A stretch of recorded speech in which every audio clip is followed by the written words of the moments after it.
सो hey guys, स्वागत है आप सभी का एक और नए वीडियो में। आज मैं आप सभी के लिए एक बार फिर से लेकर आ गया हूँ सब्सक्राइबर्स के द्वारा भेजी हुई कुछ बेहद ही ज़्यादा खौफनाक और सच्ची कहानियाँ लेकर। अगर आप मेरे चैनल पर नए हो तो मेक श्योर कि आप इसे सब्सक्राइब करें, क्योंकि मैं आपके लिए ऐसी स्टोरीज लेकर आता रहता हूँ। इसी के साथ हम बढ़ते हैं आज की अपनी फर्स्ट स्टोरी की तरफ।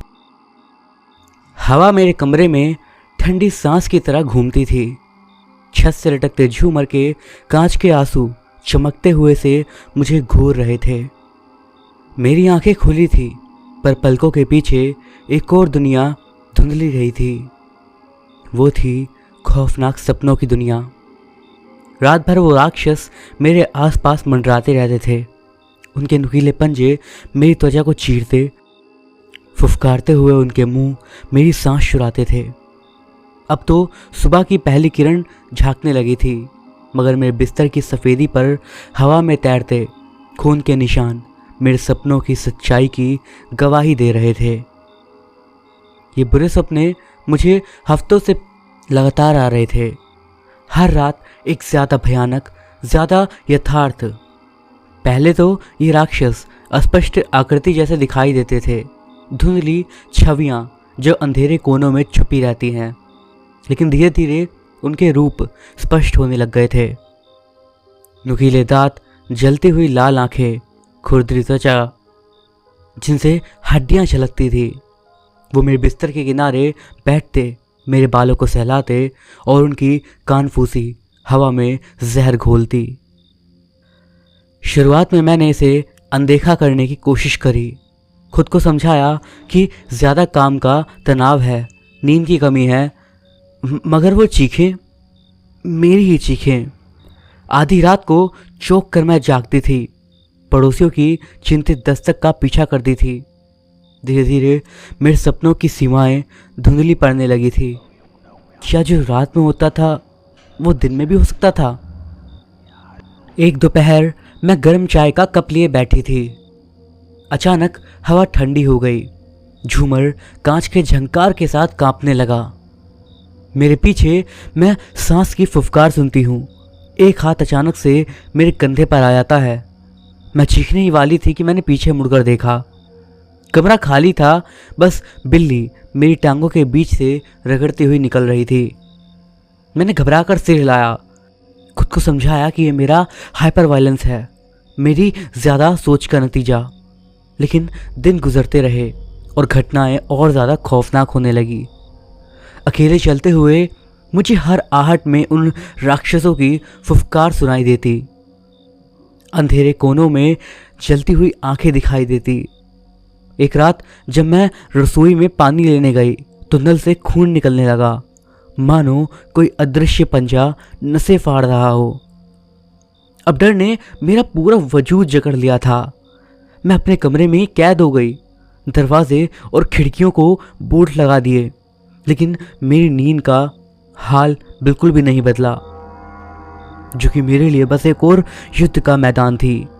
हर रात वही होता, वही चीखे, वही खून के निशान मेरी हताशा को और ज़्यादा गहरा करते।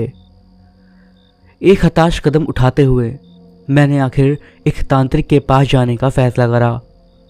वो एक झोपड़ी में रहता था, शहर के जंगली इलाके में। उसकी आंखें धधकती हुई सी थी, जैसे वो मेरी आत्मा के अंधेरे कोने को पढ़ रहा हो। उन्होंने तुम्हारा सपनों का द्वार खोल दिया है, उसने घुर्राहट भरी आवाज में कहा। बंद करना मुश्किल होगा।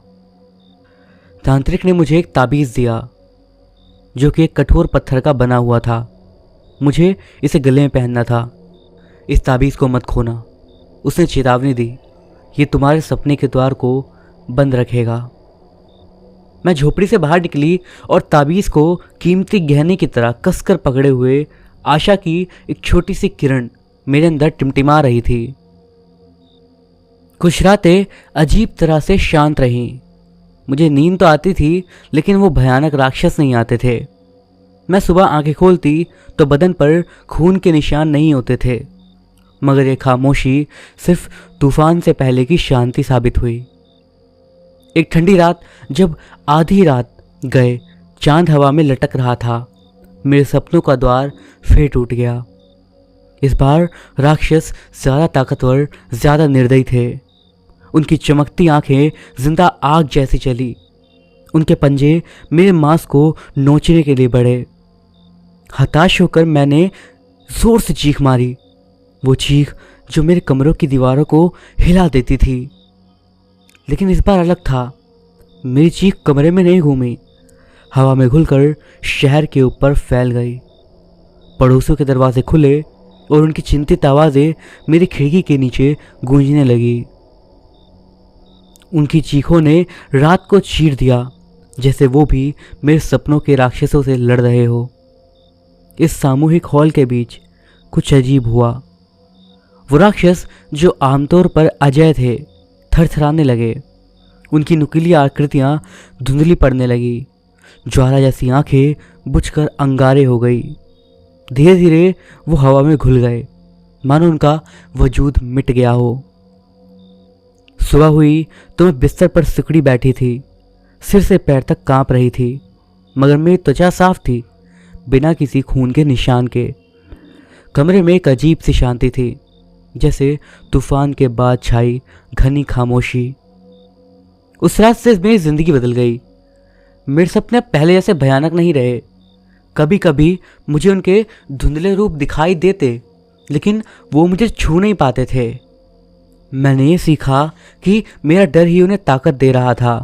जब मैं अपनी हताशा का सामना करना सीखी और जब मैंने मेरे शहर को मेरे मन की जंग में शामिल कर लिया, तब वो भूत प्रेत हवा में घुल गए।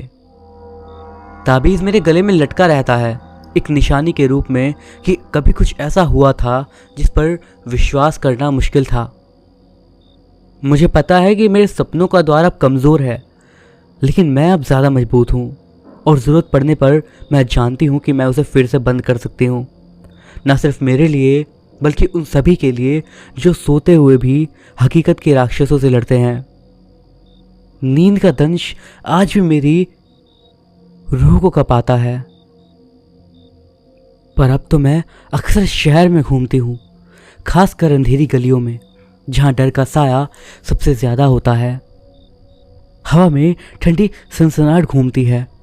अंधेरी गलियों में तेल के दिए बुझते जलते डर का नाटक दिखा रहे थे। मैं शहर के सीने में बसे उस इलाके में घूम रही थी, जहाँ खामोशी भी कानाफूसी करती थी और अकेलापन हड्डियों को कपाता था।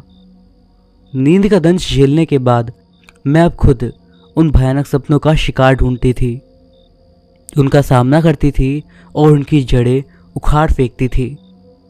एक झोपड़ी के पास से गुजरते हुए मैंने अंदर से दबी दबी चीख सुनी। खिड़की से झांक कर मैंने एक लड़की को देखा। उसकी आंखें खुली हुई थी, चेहरे पर दहशत का सागर तैर रहा था।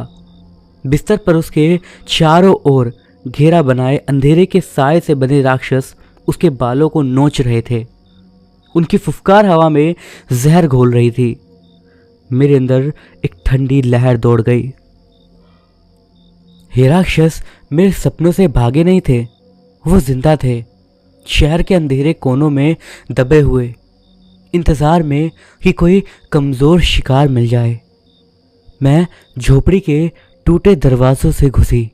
मेरा गले में लटका हुआ ताबीज़ ठंडा पत्थर बनकर मेरे सीने पर खुद मुझे भारी लग रहा था।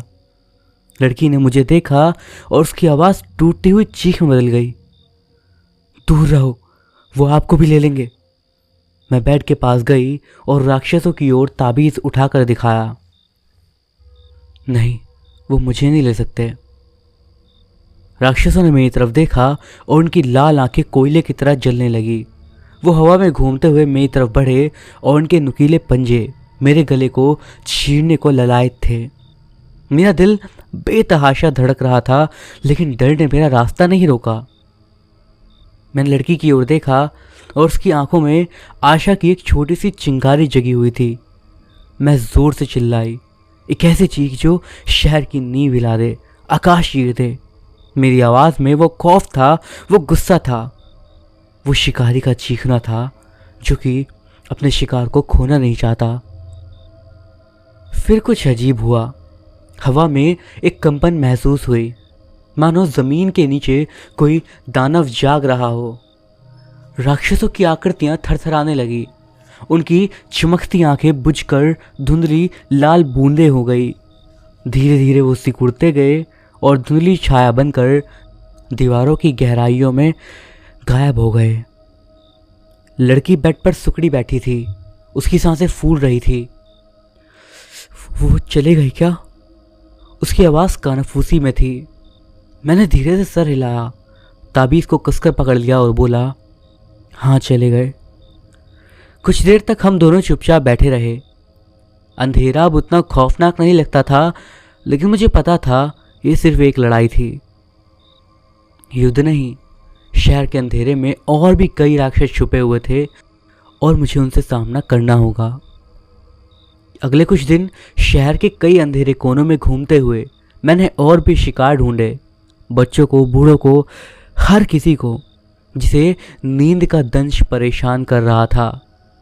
हर बार मैं चीखती थी और वो चीख आकाश को भेदती, जमीन को कपाती और हर बार राक्षस धुएं की तरह बिखर जाते।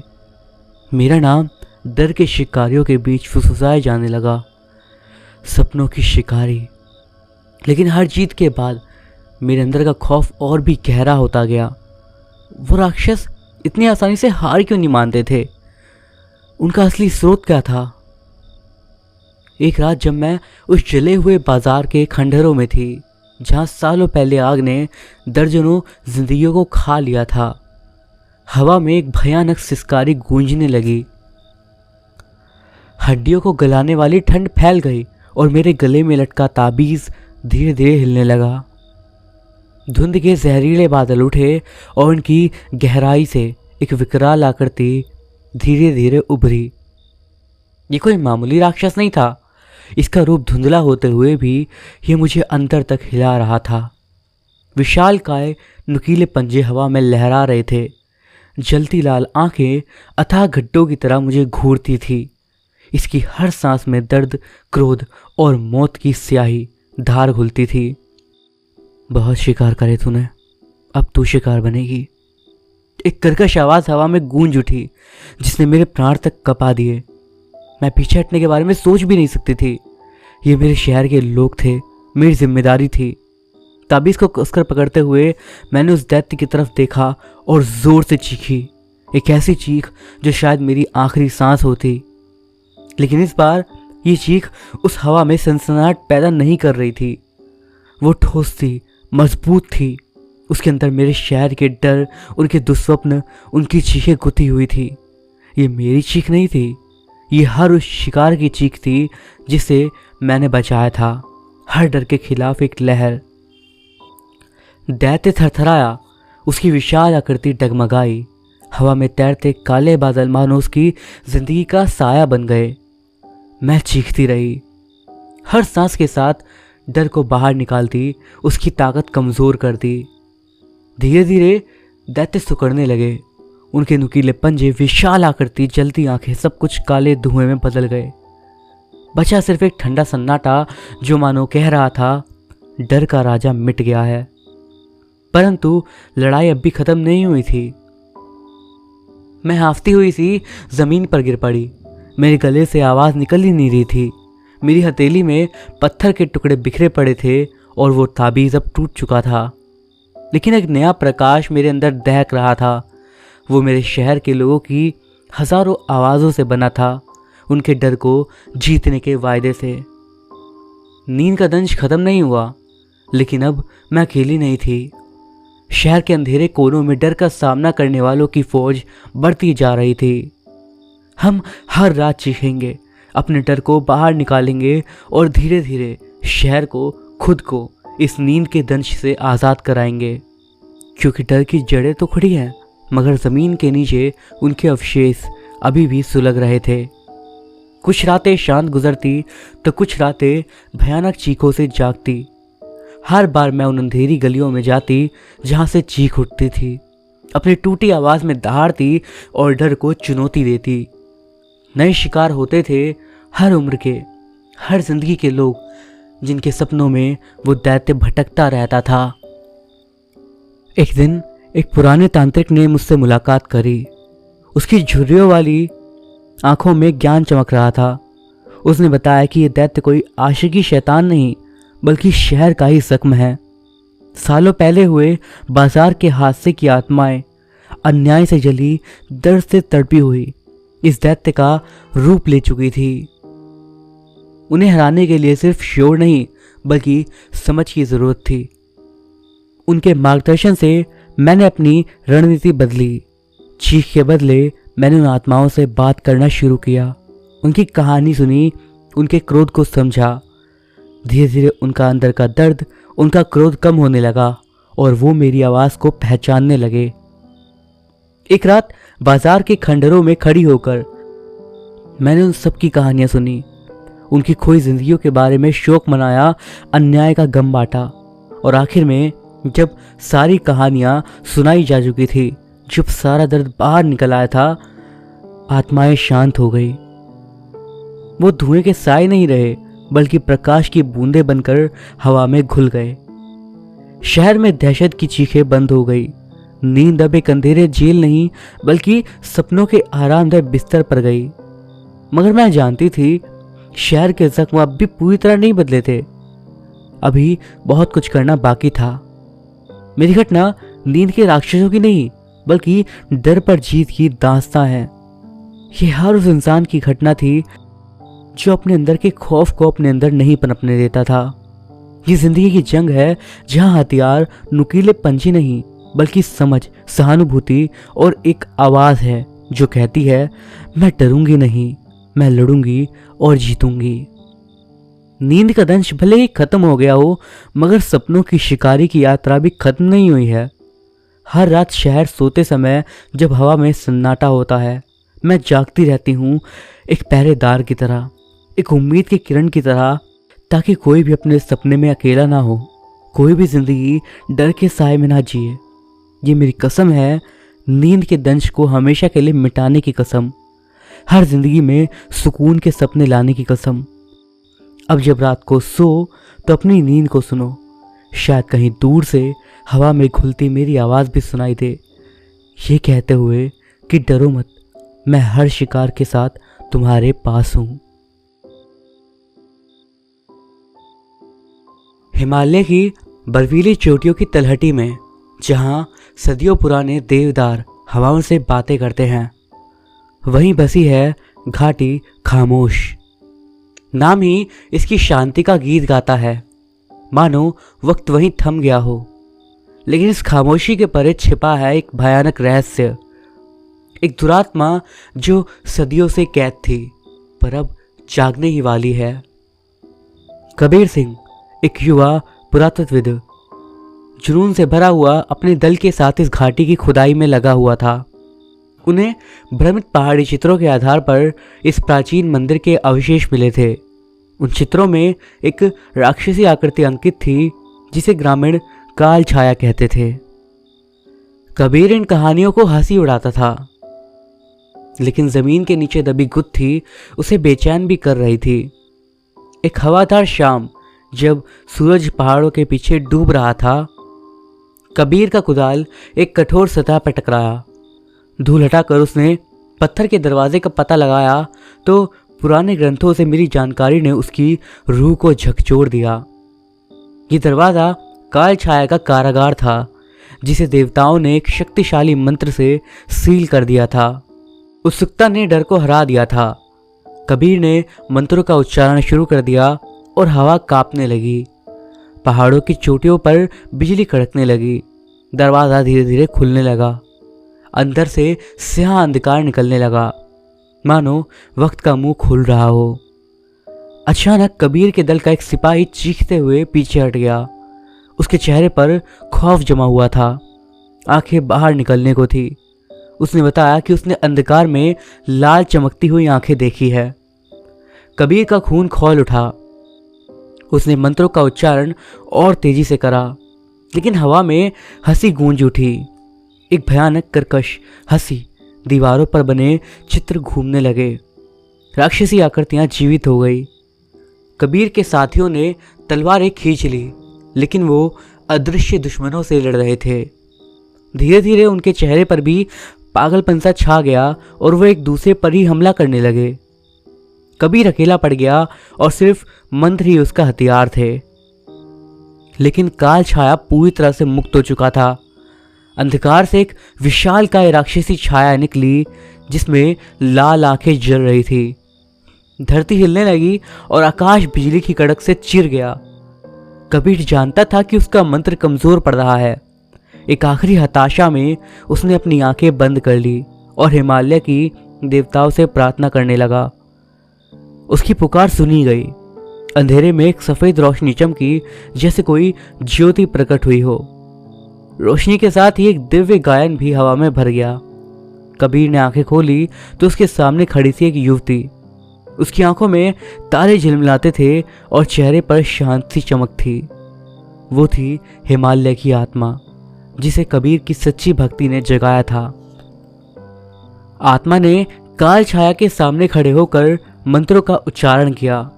उसकी आवाज में अलौकिक शक्ति थी जिसने राक्षस को पीछे हटा दिया। लेकिन काल छाया हार मानने को तैयार नहीं था। वो दहाड़ता हुआ आत्मा पर झपटा, लेकिन वो बस उसे पार करके निकल गई, मानो आत्मा एक प्रकाश पुंज हो। हवा में भयंकर लड़ाई छिड़ गई। प्रकाश और अंधकार की ताकतें टकराई। कबीर ने समझ लिया कि उसे भी कुछ करना है। उसने मंत्रों का उच्चारण तेज कर दिया। उसकी आवाज में उम्मीदों की धार घुल रही थी। धरती के नीचे से एक सफेद चमक उठी और एक शक्तिशाली ऊर्जा प्रकट हुई। वो पहाड़ों की आत्मा थी जिसे प्राचीन मंदिर ने कैद करके रखा हुआ था। ऊर्जा धार के रूप में निकलकर काल छाया पर बरसी। राक्षस चीखता हुआ तड़पने लगा और उसका विशालकाय शरीर सिकुड़ने लगा। लेकिन वो अभी पूरी तरह से हारा नहीं था। वो कबीर की ओर लपका और उसकी आंखों में हत्या की प्यास भरी थी। आखिरी पल में हिमालय की आत्मा कबीर के सामने आ गई और उसने कहा, मुझे छोड़ो कबीर, तुम उसका सामना करो, तुम्हें ही उसको रोकना है। और वो सफ़ेद रोशनी में कहीं विलीन हो गई। कबीर कांपता हुआ खड़ा था, लेकिन हार मानने को तैयार नहीं था। उसने अपने अंदर के डर को हराया और अपनी आखिरी सांस ली और मंत्र का उच्चारण करते हुए काल छाया की ओर बढ़ा और राक्षस उस पर झपटा।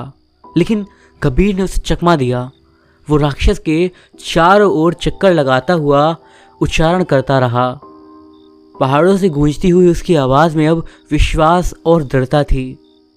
हवा में प्रकाश बढ़ने लगा। काल छाया तड़पने लगा और उसकी लाल आंखें धूमिल पड़ गई। विशालकाय शरीर छोटा और कमज़ोर होता गया। आखिर में जब कबीर का मंत्र समाप्त हुआ, काल छाया एक छोटी सी काली धुएं की आकृति में रह गया और वो चीखता हुआ ऊपर उठने लगा। लेकिन हवा में एक अदृश्य दीवार थी जो उसे सीमा पार नहीं करने दे रही थी। कबीर ने अपनी पूरी शक्ति जुटाई और जोर से चिल्लाया, यहाँ से दूर हो जाओ, खामोश घाटियों की शांति भंग मत करो। धुएं की आकृति तड़पती रही और फिर चीख के साथ अंधकार में गायब हो गई। पहाड़ों पर सुबह हुई और शांति की पहली किरण घाटी को नहला रही थी। कबीर जानता था कि काल छाया पूरी तरीके से मरा नहीं है, लेकिन कमज़ोर हो गया है। उसकी वापसी संभव है, लेकिन कबीर अब तैयार था। उसने हिमालय की आत्मा और पहाड़ों की ऊर्जा से एक ताबीज़ बना लिया जो उसे काल छाया से बचाएगा। कबीर ने खामोश घाटी को छोड़ दिया और अपने साथ प्राचीन मंदिर के रहस्य को लेते हुए वो निकल गया। वो जानता था कि दुनिया अब एक अलग जगह है, एक संतुलन बिगड़ चुका है, लेकिन वो अब अकेला नहीं था। हिमालय की आत्मा उसके साथ थी और उसे पता था कि वो जब भी बुलाएगा वो मदद करने के लिए तैयार होगी। कई साल बीत गए। कबीर एक गुमनाम जिंदगी जीने लगा। हिमालय की तलहटी में एक छोटे से गांव में वो बस चुका था, लेकिन काल छाया की बुराई इतनी आसानी से खत्म नहीं हुई। अंधकार की फुसफुसाहट हवा में घूमती रहती थी, गांव वालों के बुरे सपनों में छाया करती थी। फसलें बर्बाद हो रही थी और जानवर पागल होकर भाग रहे थे। एक रात कबीर को एक भयंकर सपना आया। उसने देखा काल छाया एक पुराने खंडहर में छिपा हुआ है। उसकी दुष्ट आत्मा से प्राचीन राक्षस जाग रहे हैं। कबीर जानता था कि ये एक चेतावनी थी। उसे एक बार फिर से खामोश घाटियों की रक्षा करने के लिए उठना होगा। वो अपनी घर से निकलता है और ताबीज को कसकर पकड़ता है और अंधेरे में घूमता हुआ खंडहर तक पहुंचता है। खंडहर अंधकार में एक भूत की तरह खड़ा था। उसकी दीवारों पर भयानक नक्काशी हवा में कंपन पैदा कर रही थी। कबीर अंदर गया। हवा गीली और सड़ी हुई थी, प्राचीन बुराई की गंध से भरी हुई थी। राक्षसी आकृतियों की मूर्तियां पंक्तिबद्ध खड़ी थी और उनकी आंखें या उनकी खाली आंखें कबीर को भाप रही थी। अचानक एक गहरी दहाड़ हवा में गूंज उठी और काल छाया सामने आ गया। अब वो कमजोर जरूर था, लेकिन उसकी आंखों में क्रोध और बदले की लपटें जल रही थी। लड़ाई भयंकर थी।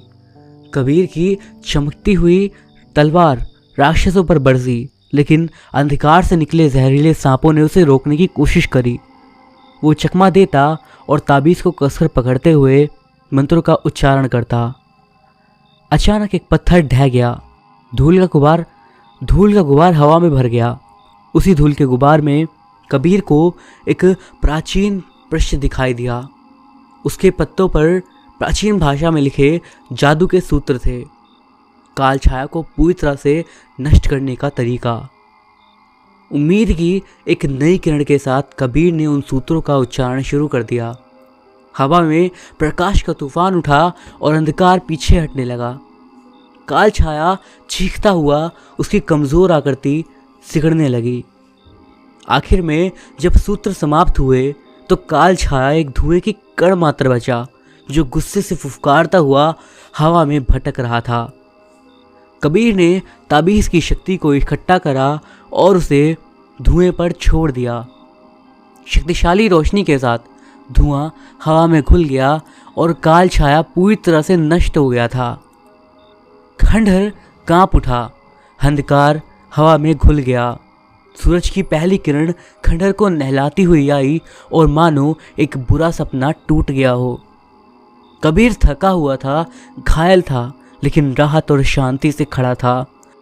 उसने दुनिया को एक और अंधकार से बचा लिया था, पर उसने जान लिया था कि अंधकार के कई रूप हैं जो दुनिया को खदेड़ने के लिए तैयार हैं। वो अब एक रक्षक था, हिमालय की आत्मा का चुना हुआ योद्धा। कुछ साल और बीते, लेकिन काल छाया की फुसफुसाहट हवा में बनी रही।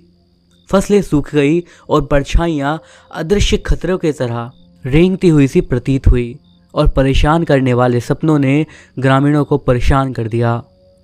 एक अमावस की रात फुसफुसाहट चीख में बदल गई। पराजित छाया की राख से उत्पन्न राक्षसी आकृतियां पास के गांव में उतर गए। कबीर ठंडी चीखों से सतर्क होकर गांव की ओर दौड़ा। वो अकथनीय भयावता के दृश्य पर पहुंच गया। घर सुलगते खंडहरों में पड़े थे। धरती निर्दोषों के खून से लाल रंग में रंगी हुई थी। मुड़े हुए पंजे और नुकीले जीव गिरे हुए लोगों को खा रहे थे और उनकी आंखों में एक नरक की भूख चमक रही थी। कबीर के गले में घबराहट फैल गई, लेकिन एक युवा लड़की को एक भयानक जानवर द्वारा घेरते हुए देख उसका संकल्प प्रज्वलित हो गया। उसने अपना ब्लेड उठाया और उसकी मुट्ठी पर प्राचीन शिलालेख शक्ति से संपादित हो रहे थे। उसकी आंखें उस लड़की से मिली जो कि आतंक से भरी हुई थी, और उस मौन आदान प्रदान में उसे अतिक्रमणकारी अंधेरे के खिलाफ खड़े होने की ताकत मिल गई। आगामी लड़ाई छाया और स्टील की एक तलवार के बीच थी। कबीर का ब्लेड शिलालेख द्वारा सशक्त राक्षसी मांस के माध्यम से उकेरा गया था, लेकिन वो जीव अंतहीन लग रहे थे। उसी भय से पैदा हुए थे जो उन्होंने प्रेरित किया था। प्रत्येक गिरे हुए जानवर ने 1 दर्जन से अधिक जानवरों को जन्म दिया और उनके मुड़े हुए रूप उन बुरे सपनों को दर्शाते हैं जिन्हें उन्होंने जन्म दिया था। जैसे जैसे रात गहरी होती गई, कबीर पर निराशा हावी होने लगी। उसने महसूस किया कि उसकी छाती पर अतिक्रमण कर रहे अंधेरे के खिलाफ ताबीज चल रही है, जो भयावह निराशा के बीच आशा की किरण है। उसने अपनी आंखें बंद कर ली और हिमालय की आत्मा को याद करने लगा। उसके साहस की फुसफुसाहट उसके दिमाग में गूंज रही थी। उस आंतरिक शक्ति का उपयोग करते हुए कबीर ने एक हताश चीख निकाली और एक मंत्र जो घाटी में गूंज रहा था। पृथ्वी कांप उठी और उसके चारों ओर हवाएं चलने लगी। उसके ब्लेड पर लिखा शिलालेख भड़क गया, जिससे अंधेरी रोशनी ने अतिक्रमण करने वाली छाया को गायब कर दिया। राक्षस चिल्लाने लगे और उनके रूप पूरी तरह से गायब होने से पहले स्याह काले धुएं बदल गए। भौर हुई और आकाश को विजय के हल्के रंगों ने रंग दिया। गांव खंडहर हो चुका था, हवा में मौत की भारी दुर्गंध थी, लेकिन जीवन अभी भी राख के बीच टिमटिमा रहा था। जीवित बचे लोगों के बीच कबीर खड़ा था, एक भयानक रात के निशान सहते हुए, एक थका हुआ योद्धा। वो जानता था कि राहत अस्थायी है, काल छाया का सार बिखरा हुआ है लेकिन नष्ट नहीं हुआ है। सूरज की लाल आंखें क्षितिज पर डूब चुकी थी और पहाड़ों की छाया घाटी को निगलने लगी थी। कबीर खामोश घाटी की ओर दौड़ रहा था और उसके कानों में अभी भी मासूमों की चीखें गूंज रही थी। गांव अब राख का ढेर बन चुका था और हवा में मौत की सड़ी गंध धुल रही थी। राक्षसी पशु उसी दुष्ट शक्ति से जन्मे जो उसने सालों पहले दफनाई थे, पिरामिड से तबाही मचा रहे थे। कबीर के हाथ तलवार पर कांप रहे थे, लेकिन आतंक के इस तूफान के बीच एक ज्वाला जल रही थी उसके अंदर। वो थी उसकी जिम्मेदारी की। वो उन लोगों का रक्षक था, उनके सपनों का पहरेदार। उसने खुद को संभाला और ताबीज़ को कसकर पकड़ा और धधकते खंडहरों की ओर बढ़ा। अंधकार में राक्षसी आकृतियों के नुकीले पंजे उसके रास्ते में रोड़े बनकर खड़े थे। उनकी लाल आंखें भेड़ियों की तरह उनका सामना करती। एक क्षण के लिए लगा कि वो जीत रहा है। उसके ब्लेड की चमक ने अंधकार के दिल को चीरने की कोशिश करी, लेकिन उन अंधकार से और राक्षस उभरते रहे, हर मृतदेह से कई गुना शक्तिशाली, मानो खुद शैतान उनमें समाया हो। निराशा कबीर को दबाने लगी, उसकी सांसें फूलने लगी और हथियार भारी होने लगा। उसने ताबीज़ को देखा, उसके अंदर से एक नीली रोशनी झिलमिलाती थी, आखिरी उम्मीद की चिंगारी। उसने अपना आखिरी मंत्र शुरू करा। शब्द जो बर्फीली चोटियों से सीखे थे, वो आवाज़ जो पहाड़ों को कपा सकती थी। हवा में तूफान उठा और प्रकाश और अंधकार की लड़ाई शुरू हुई। धरती कांपने लगी और आकाश बिजली की कड़क से चीर गया। मंत्र के शब्द तलवार से भी ज़्यादा तीखे बनकर राक्षसों पर बरसे और उनकी शक्लें बदलकर खौफनाक चीखों में घुलने लगी। आखिरकार जब मंत्र समाप्त हुआ तो केवल राख और गंधक की गंध हवा में रह गई। गांव भले बर्बाद हो चुका था, लेकिन दुनिया बच गई थी। कबीर खंडहरों के बीच खड़ा था, थका हुआ, घायल, लेकिन जिंदा। उसने एक और लड़ाई जीत ली थी, लेकिन उसे ये भी पता था कि ये उसकी आखिरी लड़ाई नहीं थी। कुछ वक्त और बीता और कबीर सिंह ने खामोश घाटी की रक्षा के लिए कई बार अंधकार से लड़ाई लड़ी। हर बार वो जीतता था, लेकिन वो जानता था कि अंधकार कभी भी हार नहीं मानने वाला। एक दिन कबीर सिंह को पता चला कि काल छाया फिर से जाग रही है। ये शक्तिशाली राक्षस था जिसे कबीर ने वर्षों पहले हराया था, लेकिन अब ये वापस आ रहा था दुनिया को नष्ट करने के लिए। कबीर सिंह जानता था कि उसे काल छाया को हराना होगा, लेकिन वो अकेला नहीं था। उसके साथ थी हिमालय की आत्मा और उन सभी लोगों की यादें जिन्होंने उसकी रक्षा के लिए अपनी जान दी थी। कबीर सिंह ने काल छाया से लड़ने के लिए तैयारी शुरू करी। उसने अपनी तलवार को तेज करा और अपने मंत्रों का अभ्यास किया और अपने भीतर की शक्ति को मजबूत किया। अंत में वो काल छाया से लड़ने के लिए तैयार था। वो खामोश घाटी के बीच में गया, जहां काल छाया अपने सैनिकों के साथ इंतजार कर रहा था। लड़ाई भयंकर थी। कबीर सिंह ने अपनी पूरी ताकत का इस्तेमाल करा, लेकिन काल छाया बहुत शक्तिशाली था। कबीर सिंह घायल हो गया, लेकिन वो हार मानने को तैयार नहीं था। अंत में कबीर सिंह ने अपना अंतिम मंत्र शुरू करा। मंत्र के शब्दों ने हवा में तूफान उठा दिया और काल छाया को पीछे हटने के लिए मजबूर कर दिया। लेकिन काल छाया हार नहीं मानने वाला था। उसने अपना सबसे शक्तिशाली हमला किया और कबीर सिंह को गंभीर रूप से घायल कर दिया। कबीर जानता था कि वो मरने वाला है। उसने अपनी तलवार को उठाया और काल छाया पर एक अंतिम हमला करा। कबीर सिंह का वार काल छाया के दिल को छेद गया। काल छाया चीखता हुआ गिर गया और हमेशा के लिए नष्ट हो गया। कबीर भी दुनिया को छोड़ के चला गया, पर उसकी मौत ने दुनिया को बचाया। हालांकि एक भारी कीमत थी। कबीर सिंह एक योद्धा था और उसने अपनी जान देकर दुनिया को बचाया था। उसकी मृत्यु के बाद उसे एक नायक के रूप में याद किया गया और उसे खामोश घाटी का रक्षक कहा गया। और ये कहानी आज भी वहाँ के लोगों को प्रेरित करती है।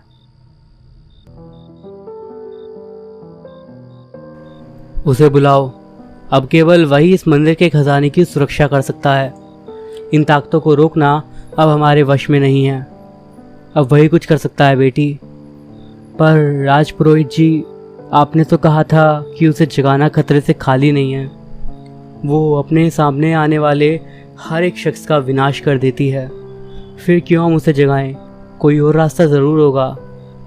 तभी एक ज़ोर के धमाके की आवाज़ हुई और मंदिर के सामने का विशाल काय फाटक गिर पड़ा। जल्दी जाओ बेटी, हमारे पास अधिक समय नहीं है बहस में गंवाने को। और यह ले जाओ। ये क्या है पुरोहित जी? यह ब्रह्म यंत्र है, उसे बुलाने का जरिया। इस पर अगर तुम्हारे राजवंश के किसी भी सबसे छोटे सदस्य का 2 बूंद खून गिरा तो वो जाग जाएगा। वो इस मंदिर और उसके खजाने की सुरक्षा हेतु वचनबद्ध है। अब वही इन सभी बुराइयों को नष्ट कर सकता है। हम जैसे साधारण इंसान इनका कुछ नहीं बिगाड़ सकते। जाओ, जाकर तहखाने में छुप जाओ बेटी।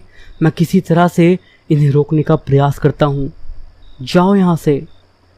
उसके सामने कई दृश्य नाच रहे थे कि कैसे उन राक्षसों ने उसके परिवार को मंदिर के खजाने को उन्हें सौंप देने के लिए विवश कर दिया था। पर उन्होंने फिर भी हार नहीं मानी, तो उस तांत्रिक ने उन्हें श्राप दे दिया, जिस वजह से उन सबका नाश हो गया था। केवल रिया ही रह गई थी, क्योंकि वो उस वक्त वहाँ मौजूद नहीं थी। रिया उस राजवंश की सबसे छोटी सदस्य थी और आज ही अपने घर लौटी थी। आते ही उसके साथ वो सब हो रहा था। वो तांत्रिक यह जानता था कि राजवंश के किसी भी सबसे छोटे सदस्य का अगर 2 बूंद खून गिरा तो वो जाग जाएगा। वो इस खतरे को मोल नहीं लेना चाहता था, अतः वो रिया को जान से मारना चाहता था। उसके साथ अत्यंत विकराल भूत, पिशाच, बेताल और कुष्मंडों की सेना थी, जो उसने अनेक वर्षों की सिद्धियों से प्राप्त करी थी। मैं आ रहा हूँ लड़की, उस तांत्रिक ने कहा। राजपुरोहित ने उसे रोकने की बहुत कोशिश करी, पर असफल होकर वो मृत्यु को प्राप्त हुए। और अब बारी थी रिया की। हमारे देश में ऐसे कई मंदिर हैं जहाँ यक्षों और ब्रह्म राक्षसों की पूजा करी जाती है, और इन्हीं में से एक मंदिर का जिम्मा रिया के राजवंश ने उठाया था। उनकी कई पीढ़ियों ने इस मंदिर और उसके खजाने की बरसों से रखवाली करी थी, और आज भी ऐसा ही मौका था। पर इस बार खतरा पहले से कहीं अधिक था, क्योंकि एक तरफ केवल रिया थी जो उस ब्रह्म राक्षस को जगाने के पक्ष में ना थी, और दूसरी तरफ वो दुष्ट तांत्रिक और उसकी पूरी सेना। जाओ, जाकर उसे ढूंढ कर लाओ। वो अत्यंत भयंकर भूत, पिशाच और बाकी सभी चीज़ें हर दिशा में फैल गए और रिया को खोजने लगे, पर उन्हें सफलता ना मिली। अब केवल मंदिर ही बचा रह गया था, जहाँ वो प्रवेश नहीं कर सकते थे। तुम सब यहीं ठहरो, मैं जाता हूँ, तांत्रिक बोला। उसने मंदिर में घुसकर इधर उधर देखा, तभी उसे एक मूर्ति दिखी जो इस मंदिर के ठीक विपरीत दिशा में मुड़ी थी। तांत्रिक ने उस मूर्ति की दिशा बदली और सामने एक द्वार खुल गया, जो सीधा तहखाने को जाता था। अब तांत्रिक तहखाने में पहुंच चुका था। रिया एक बड़ी चट्टान के पीछे छुपी हुई थी और वो अत्यंत घबरा गई, और घबराहट में कुछ कंकड़ उसके स्थान से दूर जा उछले, जिससे उस तांत्रिक को भनक लग गई कि रिया वहीं है। अब उसने एक झटके में रिया को पकड़ लिया और तहखाने से घसीट कर बाहर ले आया। मैं तुम्हें नहीं मारूंगा, ये सब तुम्हें मार कर तुम्हारा भोग करेंगे, कहकर उस तांत्रिक ने उसे बाहर ढकेल दिया। बाहर का नज़ारा देख रिया के होश उड़ गए। आओ मेरी सेना, इस राजकुमारी का भोग स्वीकार करो, कहकर तांत्रिक जोर जोर से हंसने लगा। पर तांत्रिक को ये नहीं पता था कि ये ब्रह्म यंत्र रिया के पास था, और वो ब्रह्म राक्षस को बुलाने का तरीका भी जानती थी। पर बात वही थी, वो उसे बुलाना नहीं चाहती थी, क्योंकि वो सब कुछ नष्ट कर देता पर अब कोई चारा ना था। वो सभी भूत प्रेत, बेताल और कुशमुंड उसे घेर कर खड़े हो गए। रिया डर कर इधर उधर देखने लगी। तभी उसे याद आया कि तांत्रिक जब उसे घसीट रहा था तब उसका कुछ खून बह गया था। रिया ने जल्दी से खून की कुछ बूंदें उस यंत्र पर डाली और तभी एक जोरों का धमाका हुआ। रिया बेहोश होने से पहले केवल एक बहुत विकराल जीव को ही देख पाई जिसके 2 सींग थे। कुछ समय के बाद जब उसकी बेहोशी टूटी तब उसने देखा कि वो भयंकर जीव अन्य सभी पर भारी पड़ रहा था। वे सब चाहकर भी उससे नहीं लड़ पा रहे थे और कुछ ही समय के बाद उस ब्रह्म राक्षस ने उन सबको बुरी तरह से हरा डाला और सबको चबाने लगा। कुछ ही देर में वो सबको मार चुका था। रिया ये विभत्स नज़ारा देखकर कुछ देर के लिए जड़ हो गई और अब वो उस राक्षस की ओर बढ़ने लगी। तभी उससे एक लाल रोशनी आकर टकराई और उसे कुछ फर्क नहीं पड़ा। उसने उस दिशा में देखा तो तांत्रिक भयंकर गुस्से से उसे घूर रहा था। तूने मेरे सारे सैनिकों को मार डाला, अब मैं तुझे नहीं छोड़ूंगा मूर्ख राक्षस, मैं तुझे अपना सेवक बना। अब उसके सामने वो ब्रह्म राक्षस खड़ा था। मैं सारे भूतों का राजा हूँ और तू मुझे अपना सेवक बनाएगा, दुष्ट इंसान। उसकी आवाज़ से मानो ऐसा लगता था कि कोई चट्टान आपस में टकरा रही हो। उसने एक झटके से उसका सर धड़ से अलग कर दिया और उसे जोर से चबाने लगा और जोर से अट्टहास करने लगा। ये सब देखकर रिया डर से थरथराने लगी और उसने अपनी आंखें मींच ली। जब उसने आंख खोली तब एक बालक उसके सामने खड़ा था जो कि मुस्कुरा रहा था। धन्यवाद मुझे मुक्त करने के लिए। मैं सदियों से इस मंदिर से बंधा हुआ था। मुझे श्राप मिला था कि जब तक मैं राजवंश की 400 वर्षों तक सेवा ना करूं तब तक मुक्त नहीं हो सकता। मेरी प्रवृत्ति राक्षस की हो गई थी, अतः मैं ऐसा बर्ताव करने पर विवश था। अब मैं चलता हूँ। इस तरह उसने रिया से विदा ली और रिया सिर्फ उसे देखती रह गई।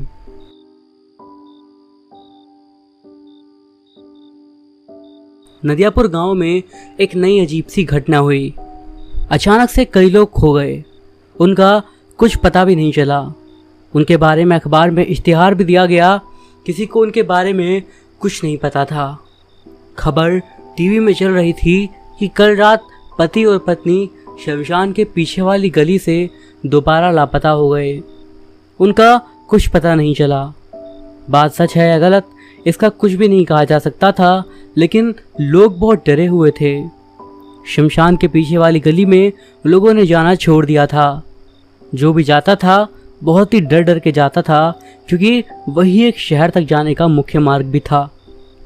जो भी शहर को जाना चाहता उसे शमशान वाले रास्ते से जाना ही पड़ता था।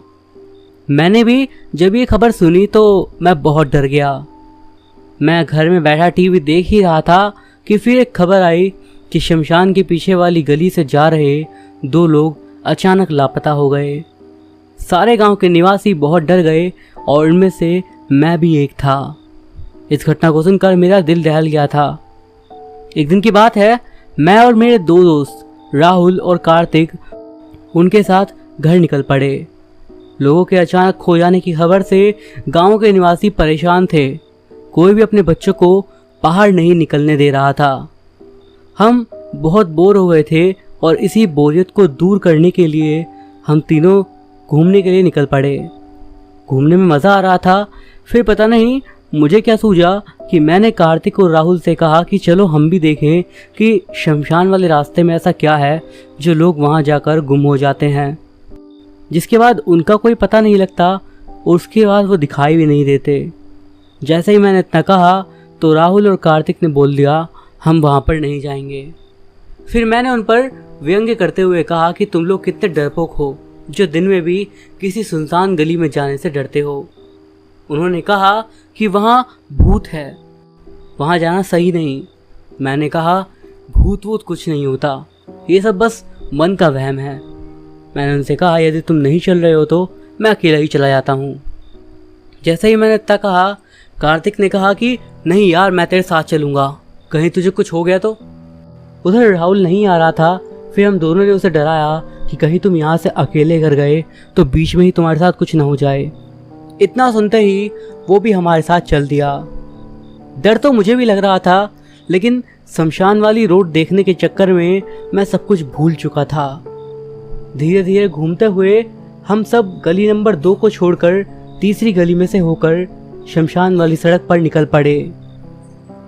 उस सड़क में जैसे ही हम घुसे तो राहुल ने फिर से बोला, हमें यहाँ नहीं चलना चाहिए, वहाँ बहुत से लोग गए हैं, कोई लौट कर वापस नहीं आया।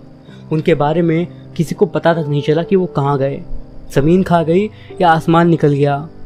पुलिस भी उन्हें नहीं ढूंढ पा रही है। चलते चलते हम सड़क के बीच में पहुँचे और अचानक से पता नहीं क्या हुआ कि जहाँ पर हम तीनों के पैर थे वहाँ की सड़क में कुछ ढक्कन सा खुल गया और हम तीनों मानो उसके अंदर गिर गए।